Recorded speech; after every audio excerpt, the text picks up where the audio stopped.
नमस्कार,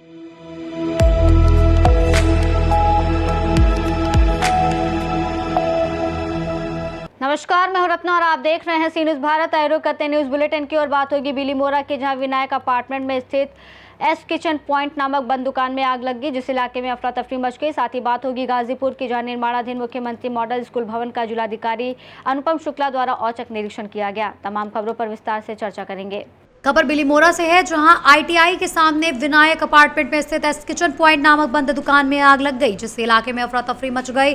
वहीं स्थानीय दुकानदारों ने दुकान से धुआं निकलते हुए देख तुरंत बिलीमोरा म्यूनिसिपैलिटी फायर टीम को सूचना दी, जिसके बाद फायर टीम मौके पर पहुंची और शटर खोलकर वाटर जेटिंग के माध्यम से आग बुझाने का प्रयास शुरू किया। सूचना पर बिलीमोरा पुलिस के पीआई सरवैया भी स्टाफ के साथ मौके पर पहुंचे और भीड़ और वह ट्रैफिक को नियंत्रित किया। वहीं डीजीवीसीएल कर्मियों ने बिजली आपूर्ति बंद कर दी ताकि कोई भी बड़ा हादसा न हो।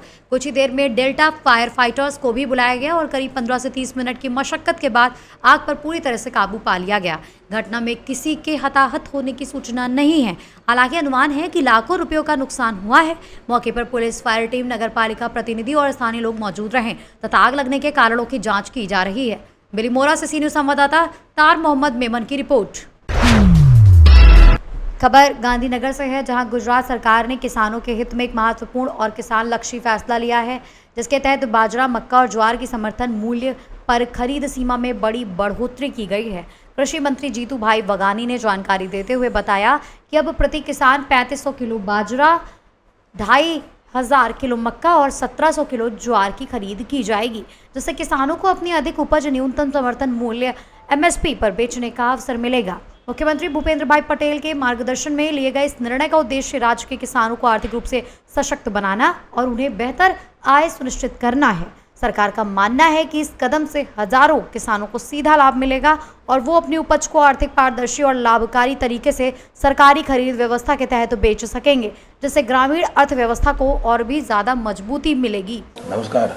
देशना लाडेला वडाप्रधान, सर्वाधिक लोकप्रिय वैश्विक नेता माननीय नरेंद्रभाई मोदीએ 140 કરોડ દેશવાસીઓ માટે કલ્યાણ અને રાષ્ટ્રને સમર્પિતના સેવાભાવ સાથે કર્તવ્ય પથ પર 4399 દિવસ એક સૌથી સર્વાધિક ચૂંટાયેલા વડાપ્રધાન તરીકે રાષ્ટ્રમાં સેવા કરવાનો રેકર્ડ અને સેવા કરવા માટેનો મોકો દેશની જનતાએ આપ્યો છે, ત્યારે આજના શુભ દિવસે માનની મોદી સાહેબની દીર્ઘાયુ માટે અને દેશ સેવા અવિરત કરતા રહેવા માટે પ્રભુને પ્રાર્થના અને અનેકાધિક શુભકામનાઓ। રાજ્યના મુખ્યમંત્રી શ્રી ભૂપેન્દ્રભાઈ મોદી સાથે વિચાર વિમર્શ બાદ કિસાન સંઘના શ્રી જગમલભાઈ પ્રમુખ શ્રી, મહામંત્રી શ્રી આર કે પટેલ, નરેન્દ્રભાઈ પટેલ, અમૃતભાઈ પટેલ અને અન્ન નાગરિક પુરવઠાના માનનીય મંત્રી શ્રી રમણભાઈ સોલંકી અને હું વિચાર વિમર્શ કર્યા બાદ એક ખેડૂતોના હિતમાં મહત્વનો નિર્ણય રાજ્યની સરકારે ભૂપેન્દ્રભાઈના માર્ગદર્શનથી ભૂપેન્દ્રભાઈ સાથે ચર્ચા કરીને લીધો છે। બાજરીની ખરીદી ખેડૂત દીઠ 2000 કિલો થતી હતી, હવે નિર્ણય એ 3500 કિલો ખરીદવાનો નિર્ણય કર્યો છે, એટલે કે 175 મણ એ ખેડૂતની બાજરી ખરીદવામાં આવશે। સાથે સાથે મકાઈ પણ 1500 કિલો ખરીદી થતી હતી, એની 2500 કિલો થશે, એટલે કે 125 મણ એ ખરીદવામાં આવશે। સાથે જુવાર 1000 મણ ખરીદાતી હતી, એ 1700 મણ એ ખરીદવામાં આવશે, એટલે કે 85 મણની ખેડૂત ખરીદી એ ખેડૂતોના હિતમાં માનની મુખ્યમંત્રી ભૂપેન્દ્રભાઈના માર્ગદર્શન નીચે માનની વડાપ્રધાનશ્રીએ એમએસપી પ્રાઇસ જે પ્રકારે ખેડૂતોના હિતમાં વધાર્યા છે અને ખરીદી થઈ રહી છે, એટલે ખેડૂતોના લાભમાં એક વધારાનો નિર્ણય કિસાન મોરચાના સૌ આગેવાનો સાથે બેસીને એમની લાગણીને ધ્યાનમાં રાખીને રાજ્યની સરકારે કર્યો છે અને આ વિભાગ દ્વારા આ ખરીદી હવે આ પ્રકારે કરવામાં આવશે। गांधीनगर से सी न्यूज़ संवाददाता राकेश शाह की रिपोर्ट। खबर गाजीपुर से है, जहां मनिहारी क्षेत्र में निर्माणाधीन मुख्यमंत्री मॉडल स्कूल भवन का जिलाधिकारी अनुपम शुक्ला द्वारा औचक निरीक्षण किया गया, जिसमें बीएसए गाजीपुर और सीडीओ गाजीपुर भी मौजूद रहे। निरीक्षण के दौरान डीएम ने निर्माण कार्य की बारीकी से जांच की और बताया कि स्कूल भवन की गुणवत्ता की जांच MNIT द्वारा की गई है, जिसमें गुणवत्ता संतोषजनक पाई गई है। करीब 17 करोड़ रुपए की लागत से बन रहे इस विद्यालय के लिए अब तक 8 करोड़ रुपए का भुगतान किया जा चुका है। ये मॉडल स्कूल अटल आवासीय विद्यालय की तर्ज पर हर जिले में विकसित किया जा रहा है, जिसका उद्देश्य आधुनिक और गुणवत्तापूर्ण शिक्षा उपलब्ध कराना है। सर, आपके द्वारा आज मुख्यमंत्री मॉडल कंपोजिट विद्यालय मंझाई का निरीक्षण किया गया है, क्या कहता है? देखिए, मेरे और मुख्य विकास अधिकारी द्वारा निरीक्षण किया गया मॉडल कंपोजिट। ये एक बड़ी इम्पोर्टेंट योजना है उत्तर प्रदेश सरकार की। इसमें 1 से 12th क्लास तक के बच्चों के लिए एक ही जगह जो है वो फैसिलिटी रहती है और ये अटल आवासीय विद्यालयों की तर्ज पे हर डिस्ट्रिक्ट में अभी बन रहा है और ये भी हम लोग का बन के तैयार हो जाएगा नवंबर तक और समय से काम चल रहा है। गुणवत्ता के लिए MNIT प्रयागराज से इसकी जांच भी कराई जा चुकी है और संतोषजनक गुणवत्ता पाई गई। साथ ही ये भी देखा गया कि आने वाले समय में जो है जो इनका पर्ट चार्ट और बार चार्ट है उसके अनुसार ही काम हो। बाकी बाउंड्री का भी काम हो गया है और जो एडमिनिस्ट्रेटिव ब्लॉक हैं या फिर और भी डॉर्मेट्री हैं, इन सब का भी कार्य जो है वो चल रहा है। सर, कितने लागत से निर्माण कार्य कराया जा रहा है? ये टोटल जो है लगभग कितना 17 करोड़ का इसकी कॉस्टिंग है। इसमें से फर्स्ट किस्त तो मिल गई है इनको 8 करोड़ की, सेकंड किस्त की इन्होंने डिमांड की हुई है, वो भी शायद मिल जाएगी अगले 1 हफ्ता में। सर, देखा जाए तो ये मुख्यमंत्री मॉडल स्कूल के सर जो निर्धारित समय है और जो कुछ खामियां हैं, अगर ऐसे में कुछ खामियां पाई जाती हैं जो संबंधित अधिकार और ठेकेदार के खिलाफ क्या कार्रवाई की जाएगी? देखिए, अभी तक तो जो थर्ड पार्टी असेसमेंट है वो संतोषजनक है। आगे अगर कोई इस तरह की जो है जानकारी मिलेगी या इस तरह का कोई अगर नेगेटिविटी पाई जाती है तो जो भी इनका अग्रीमेंट है उस अग्रीमेंट के अनुसार कार्रवाई की जाएगी। गाजीपुर से सी न्यूज़ संवाददाता हसन की रिपोर्ट। खबर हिंगोली से है, जहां बसमत शहर से सर्वे नंबर 180/A 505 से जुड़ा एक विवाद सामने आया है, जिसमें नगर परिषद के कुछ नगर सेवकों ने आरोप लगाया है कि ये जमीन नगर परिषद की संपत्ति है, लेकिन इसका पंजीकरण कथित तौर पर फर्जी दस्तावेजों के आधार पर कर दिया गया है। इस मामले में नगर सेवकों ने लिखित शिकायत देकर मांग की है कि संबंधित रजिस्ट्री को रद्द किया जाए और जमीन को नगर परिषद के अधिकार क्षेत्र में शामिल किया जाए। शिकायत करने वालों से संजय रुकमणी भोसले, रेणुका गजानन पतंगे, प्रभाकर क्षीरसागर सहित अन्य नगर सेवक शामिल हैं, जिन्होंने प्रशासन से इस मामले की जांच कर उचित कार्यवाही की मांग की है। हिंगोली से सी न्यूज़ संवाददाता अब्दुल जाफर की रिपोर्ट। खबर कैमूर से है, जहां जिले के कुदरा प्रखंड मुख्यालय परिसर में खरीफ महाअभियान 2026 का आयोजन किया गया, जिसमें कृषि वैज्ञानिकों और कृषि विभाग के अधिकारियों ने किसानों को आधुनिक एवं प्राकृतिक खेती के तरीके की विस्तृत जानकारी दी। इस दौरान कृषि विज्ञान केंद्र अधौरा के मृदा विशेषज्ञ डॉक्टर मनीष कुमार और आत्मा कैमूर के सह परियोजना निदेशक नवीन कुमार सिंह सहित बड़ी संख्या में किसान मौजूद रहे।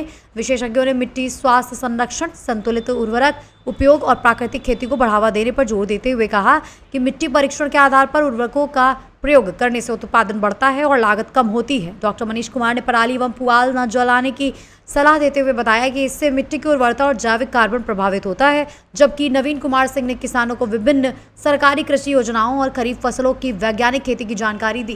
कार्यक्रम का उद्देश्य किसानों को तकनीकी रूप से जागरूक बनाकर कृषि उत्पादन बढ़ाना और उन्हें आधुनिक व प्राकृतिक खेती की ओर प्रेरित करना रहा।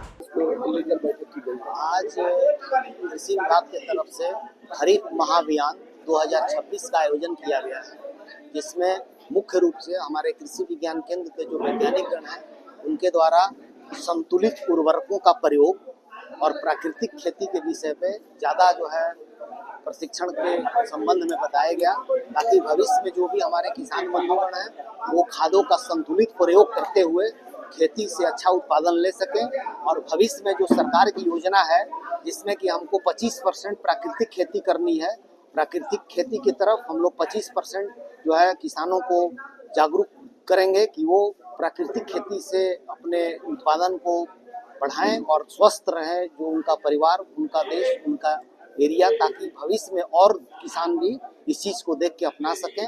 और इसी चीज़ के साथ जो हमारे विभागीय योजनाएं हैं, खास करके जो धान की खेती है उसका तकनीक के बारे में जानकारी दी गई, दलहन से संबंधित जो खेती है उससे संबंधित जानकारी दी गई, साथ ही विभागीय जो योजनाएं हैं उसके बारे में पूरी तरीके से बताई गई, ताकि किसान जो है ससमय इसका लाभ ले सकें और अधिक से अधिक उत्पादन कर इस महोत्सव अभियान में शामिल होकर अपने को आगे सशक्त कर सकें। धन्यवाद। सर, आज के इसमें उन्नत बीज या उर्वरक क्या वितरण भी किया गया किसानों को? नहीं, आज उर्वरक और उसका वितरण नहीं था, केवल आज प्रशिक्षण कार्यक्रम था। ये जो कार्यक्रम है विभाग से उर्वरक और माइक्रो फर्टिलाइजर और बीज उपलब्ध होने पे उसको आगे किया जाए।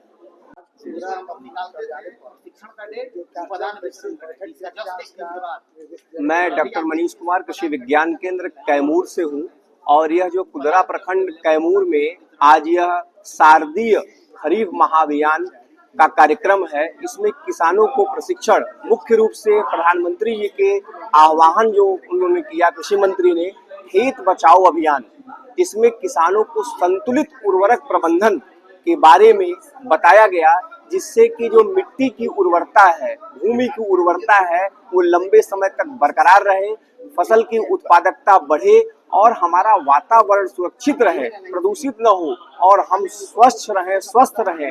इसके लिए किसानों को उर्वरक के बारे में, कौन से उर्वरक कितनी मात्रा में फसल में देने की जरूरत है और कब कब देना चाहिए, नाइट्रोजन, फास्फोरस, पोटास, उसके लिए यूरिया, डाई और पोटास। मुख्य रूप से जो किसान बंधु हैं यहाँ पर डाई की मात्रा को ज्यादा दे रहे थे। जो भारतीय कृषि अनुसंधान परिषद द्वारा पूरे देश में, उसकी जो एक संस्था है भारतीय मृदा विज्ञान अनुसंधान संस्थान भोपाल मध्य प्रदेश में, उनके द्वारा कैमूर जिले के लिए धान की फसल के लिए 100 किलोग्राम नाइट्रोजन, 30 किलोग्राम फास्फोरस और 20 किलोग्राम पोटास रिकमेंड किया गया है, बताया गया है। जो पहले 120 किलोग्राम, 60 किलोग्राम और 40 किलोग्राम था। तो उर्वरक की मात्रा को संतुलित रूप में जो यह निर्धारण किया गया है कि इतना उर्वरक देना है और उर्वरक को बदल करके जो डीएपी है उसके जगह सिंगल सुपर फास्फेट, और इसके साथ ही साथ हमें प्राकृतिक खेती को बढ़ावा देना है। प्राकृतिक खेती को बढ़ावा देने के लिए हमें इसमें जो भी अवयव हैं, जीवामृत है, बीजामृत है, अग्नियास्त्र है, ब्रह्मास्त्र है, जो लोकली अवेलेबल है, आसानी से किसान बंधु को मिल सकता है, इसके अपने खेत के 25% भाग पर प्राकृतिक खेती को बढ़ावा देना है। प्राकृतिक खेती से उन्हें फसल उत्पादन करना है, जिससे विभिन्न तरह के रोग बीमारियों से हम स्वस्थ रहें, बचें और हमारी जो मिट्टी है वह उर्वर रहे, लंबे समय तक उर्वर रहे। हमारे यहाँ कैमूर जिले में जो अभी नाइट्रोजन की स्थिति है, फास्फोरस की स्थिति है, पोटास की स्थिति है, जिसमें हम नाइट्रोजन में, हमारी मिट्टी नाइट्रोजन में कम है, निम्न स्तर में है, फास्फोरस मध्यम है और पोटास मध्यम रेंज में है। तो जिसे हमें जो है अब उर्वरक संतुलित मात्रा में देना है, उसके साथ ही साथ जैविक कार्बनिक खाद को भी जो है उसको बढ़ावा देना है। इसमें जैव उर्वरक का भी प्रयोग करना है, जिससे हमारी खेती अच्छी हो, हमारे किसान स्वस्थ रहे, हमारा वातावरण स्वस्थ रहे। तो यह आह्वान प्रधानमंत्री मोदी जी का है, कृषि मंत्री द्वारा यह जो आह्वान पूरे देश में किया गया है। तो पूरे देश में यह खेत बचाओ कार्यक्रम कृषि विज्ञान केंद्र द्वारा और आत्मा के सहयोग से अभी 1 जून से 30 जून तक कंटिन्यू जो है चलता रहे। धन्यवाद। कैमूर से सीनियर संवाददाता राम प्रवेश तिवारी की रिपोर्ट। खबर कैमूर से है, जहां पटना पश्चिम के अलकापुरी क्षेत्र में भारत स्वाभिमान ट्रस्ट हरिद्वार एवं पतंजलि योग समिति हरिद्वार के तत्वावधान में पतंजलि परिवार बिहार दक्षिणी द्वारा चल रहे योग शिविर का समापन समारोह आयोजित किया गया, जिसमें स्थानीय विधायक संजीव चौरसिया सहित कई गणमान्य अतिथि, योगाचार्य और चिकित्सक उपस्थित रहे। कार्यक्रम में दीप प्रज्वलन कर अतिथियों का स्वागत किया गया।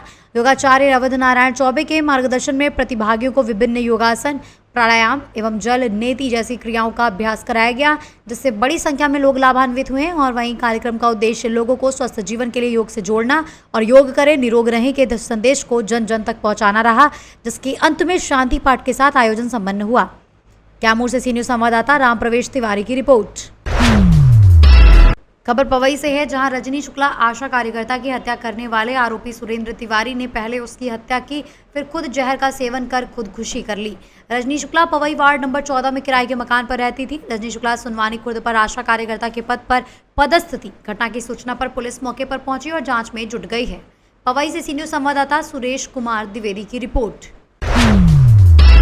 खबर रत्नागिरी से है, जहां जिले के खेड़ तालुका में खेड़ शहर और भोसले गांव के बीच स्थित जगबूढ़ी नदी के गहरे डोह में नहाने गए 4 युवक में से 3 की डूबने से दर्दनाक मौत हो गई, जबकि एक युवक को समय रहते बचा लिया गया। ये घटना आज दोपहर उस समय हुई जब सभी युवक नहाने के लिए नदी में उतरे थे, लेकिन गहराई का अंदाजा न लग पाने के कारण वो हादसे का शिकार हो गए। हादसे की सूचना मिलते ही परिजन और स्थानीय लोग बड़ी संख्या में मौके पर पहुंच गए और माहौल गमगीन हो गया। वहीं पुलिस ने घटनास्थल पर पहुंचकर मामले की जांच शुरू कर दी है। रत्नागिरी से सीनियर संवाददाता सागर कदम की रिपोर्ट। खबर समस्तीपुर से है, जहां दलसिंह सराय के सेंट स्टीफेंस स्कूल परिसर में अग्नि सुरक्षा को लेकर मॉक ड्रिल का आयोजन किया गया, जिसमें छात्रों, शिक्षकों और कर्मचारियों को आग से बचाव और आपात स्थिति में सुरक्षित निकासी के व्यवहारिक तरीके सिखाए गए। इस दौरान इवैक्यूएशन ड्रिल के माध्यम से सभी को भवन से सुरक्षित बाहर निकलने का अभ्यास कराया गया तथा शिक्षकों को अग्निशमन यंत्रों के उपयोग का प्रशिक्षण दिया गया। कार्यक्रम में बताया गया कि आग लगने की स्थिति में घबराने के बजाय तुरंत बिजली का मेन स्विच बंद करें और आपातकालीन नंबर पर संपर्क करें। कार्यक्रम में मुख्य प्रबंध निदेशक जगदीश सिंह, अध्यक्ष निशांत राज, प्राचार्य डॉक्टर सुजाता जगदीश सहित सभी स्टाफ मौजूद रहे। समस्तीपुर से सीनियर संवाददाता प्रवीण प्रकाश की रिपोर्ट।